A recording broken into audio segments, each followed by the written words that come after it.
Let's go on a little trip down memory lane, shall we? You know how you used to build houses out of Lego as a kid, and let's be honest, 20% of the audience is currently watching this in their 30s. Why risk being rejected by a girl when I can just build one? Bricky Lee, who will soon be fired from her radio job for not saying anything, and then she can spend all her time with me.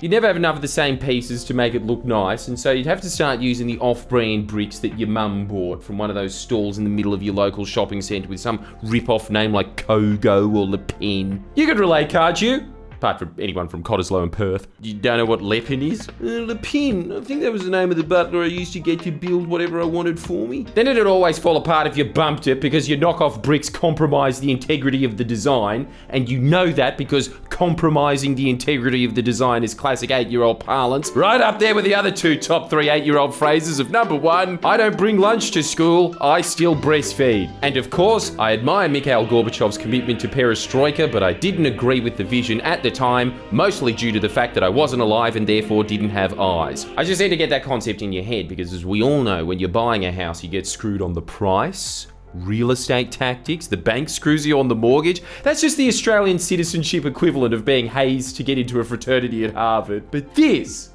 relatively new con of selling something as Lego when it is 90% Kogo, that's when new friend of the channel, Zahir Khalil, enters the building and says, I am simply flabbergasted. Huh?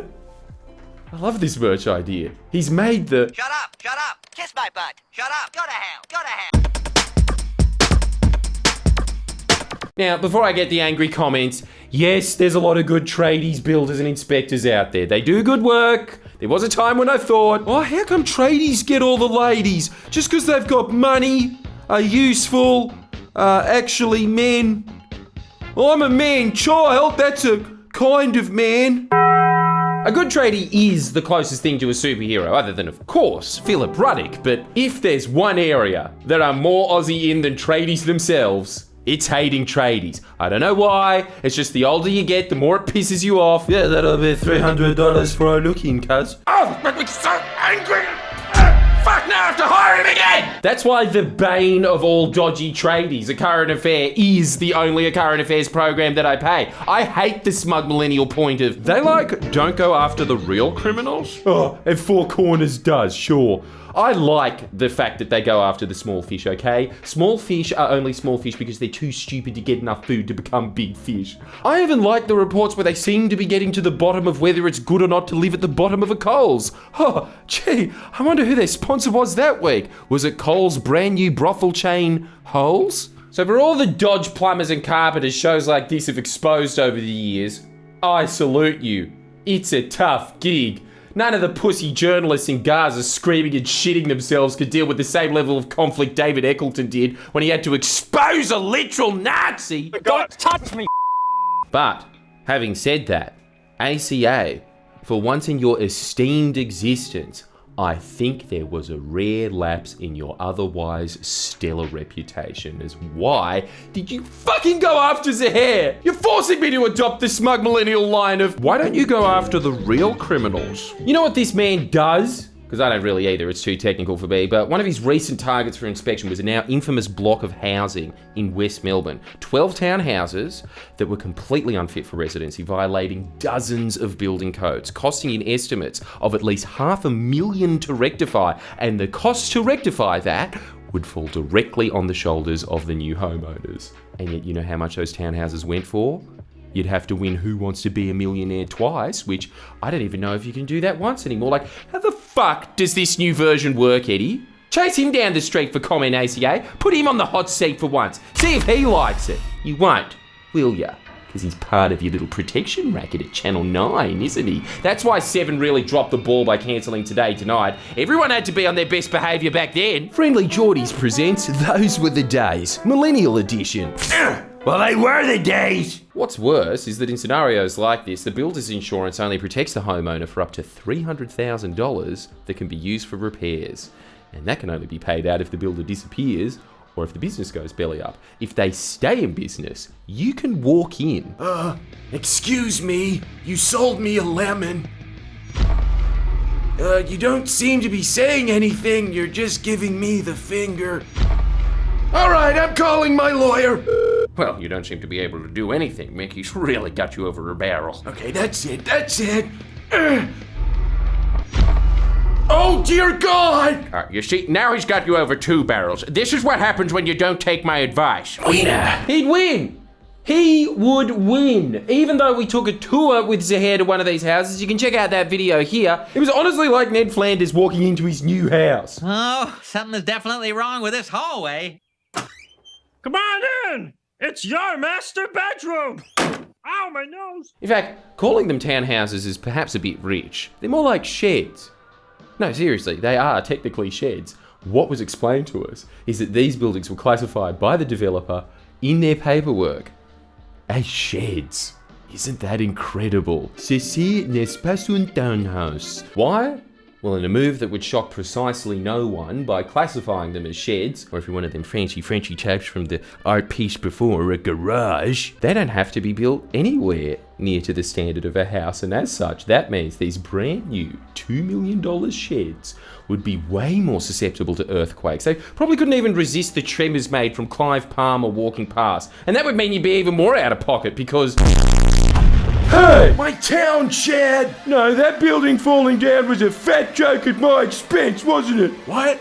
No! No, I'm suing you because I am not a fatty McFuckhead! T-shirts still available at friendlyjordies.com, by the way. And what does Zahir's merch think about the quality of those shirts? Your work is of a poor standard. Hey! Now, concerningly, the developers responsible for these luxury sheds also issued fraudulent compliance certificates for the build. What a surprise. In particular, these certificates claimed completion of works for both the fire and acoustic walls as well as waterproofing of the balcony, which, let's be honest, those are pretty fucking important if you don't want your house burning down because someone upstairs flicked a half-smoked cigarette onto your balcony, which, seeing as most of those houses are bought up by fat Chinese men with the singlet that doesn't fully cover their bellies, that is just a ticking time bomb. What is clear from Zahir's inspection is that neither works are even close to compliant with the National Construction Code and caused him to say, on both occasions, This is a defect. so aren't you glad there's people around like Zahir that are documenting this? He's basically the old seaman in Jaws. He spends his life hunting sharks, and yet a current affair, fellow shark hunter, decides to put the menacing music and black and white slow-mo shots on Zahir. And likes to think he's a bit of a crime fighter. Why does this guy get the good lighting? This is Howard Ryan. He's looking out for you according to a current affair, even though by the very existence of his job he is not. ACA, which has built its reputation as the televised consumer watchdog, pretends that Ryan's the hero because out of the dozens of recorded breaches in these shitty overpriced sheds, one of Zahir's recorded breaches might not have been a breach of the National Construction Codes. It might have actually have only been a breach of the manufacturer's warranty. He picks on the tops and bottoms of doors having to be sealed. That's not a breach of the code. It's only just a breach of the warranty from the manufacturer. Ooh, there's a reason to trash a man's reputation if I ever heard one. Howard is technically right. Yes, he is. But let's be real about this.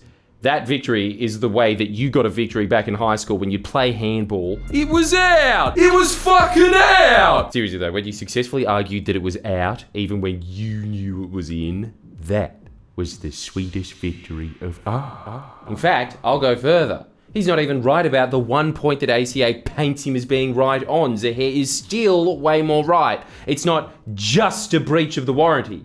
The National Construction Codes are in place as uniformed, lawfully enforced building requirements that all constructions in Australia must adhere to. However, there are countless instances where poor workmanship falls outside of this legal code, and other guidelines are referenced to resolve these disputes. This includes the guides to standards and tolerances. So, it's not a breach of the National Construction Codes, it's instead a breach of another set of construction codes. Despite what Howard in A Current Affair would have you believe, there are an array of standards and tolerances that are used in court to decipher any conflicts of defects that otherwise aren't covered under the National Construction Code. So yeah, out of the dozens of points that Zahir is absolutely right on, he's spiritually right about one of them, and yet that is what they use to discredit him. You know why? You have to remember, not all building inspectors are hired to protect the homeowner. Many are hired directly by the builder to cover their ass and dispute the inspection reports from those inspectors that are hired to protect the homeowner. Howard has actually been hired to dispute Zahir's report that he did on another house in New South Wales. Now, It's not uncommon for inspectors to review or counter other inspectors' works.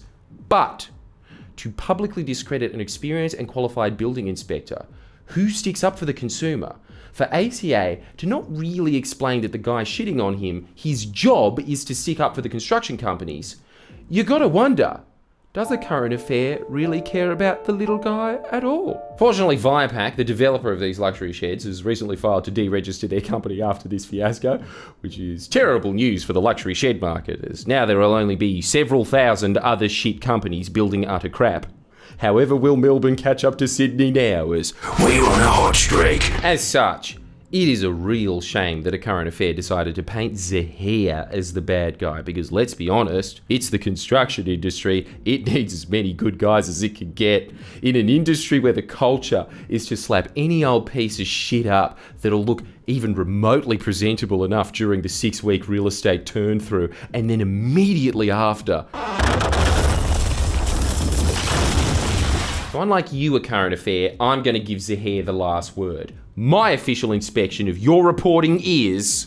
Unbelievable. I really like this merch idea. We're going to have to make one of our own, so give us some suggestions in the comments of what this could say for a Friendly Geordies edition. And can we have some that aren't? How about, I like the taste of Anthony Albanese's cock? There's going to be enough profiles of a 4-wheel drive on a beach that'll have that one covered, believe me.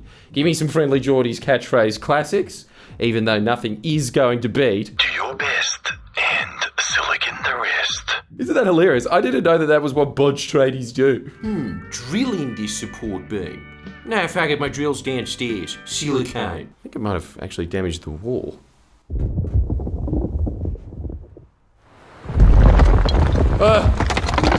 This work isn't a poor standard!